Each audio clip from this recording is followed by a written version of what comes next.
মহালয়ার দিন আকাশে ঝলমলে রোদের বদলে অজস্র ধারায় বৃষ্টি ঝরে পড়ছে। আর মহালয়ার দিন আমাদের কি খাওয়া দাওয়া ছিল সেটা দেখে নাও।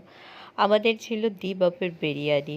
বিরিয়ানিটা টেস্টি ছিল, কিন্তু অতটাও টেস্টি ছিল না যতটা ভিডিওতে আমি সব জায়গায় দেখি। আর তার সাথে ছিল পোলাও আর বাটার পনির। পোলাওটা ছিল ঢাকেশ্বরীর, আমাদের এই কল্যাণীর ঢাকেশ্বরীর।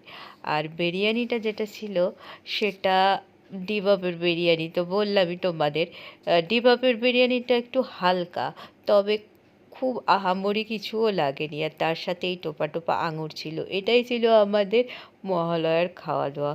তোমাদের মহালয়াতে কী কী খাওয়া দাওয়া করেছো অবশ্যই কমেন্ট বক্সে লিখে জানিও।